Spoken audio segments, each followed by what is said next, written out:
Est-ce que ces gens-là peuvent être accueillis chez nous? Bien évidemment non. Voilà, donc encore une fois, pour des motifs de sécurité et surtout pour une incompatibilité de valeurs, de civilisation, nous ne pouvons pas accueillir des Afghans chez nous, à l'exception... Les 99% des Afghans qui sont pour l'habitation, c'est quels sondage Lab? De ceux qui ont servi l'armée française, de ceux qui ont été les supplétifs de l'armée française, qui doivent bien évidemment être protégés. Non mais, enfin vraiment, j'ai plus envie de participer à cette mascarade quoi. On a cinq types qui sont soupçonnés d'avoir des liens avec les talibans. Les services français ont fait leur travail.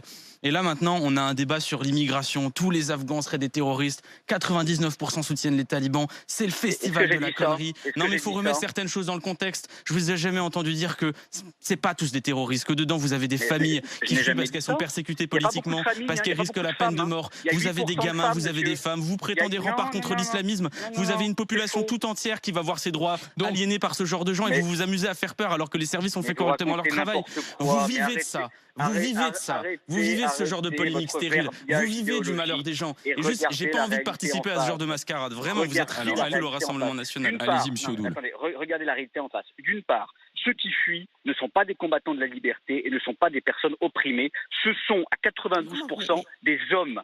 Ce sont des hommes qui n'ont rien fait pour lutter contre les talibans, puisque je vous le rappelle, Kaboul n'a pas été assiégée, Kaboul n'a pas été prise après une bataille de rue, les talibans sont rentrés tranquillement. Voilà. Donc il n'y a pas de résistance aux talibans. Pourquoi? Parce que l'immense majorité des Afghans, qu'ils soient talibans ou non, partagent l'idéologie. Mais c'est un non, je peux pas laisser dire ça.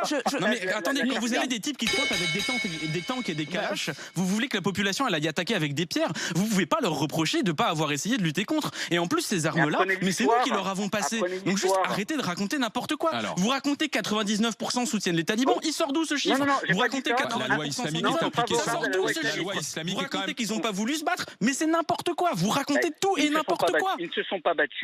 Force est de constater. Si on prend juste un petit parallèle, parce qu'il faut regarder l'histoire, je veux dire, au Vietnam, en 75, quand les communistes entrent à Saigon, Saigon, il y a une bataille de rue. Voilà. Il y a des Vietnamiens du Sud qui ont lutté, qui ont été anticommunistes, qui ont été persécutés et qui ont fui, mais ils se sont battus. Là, les Afghans...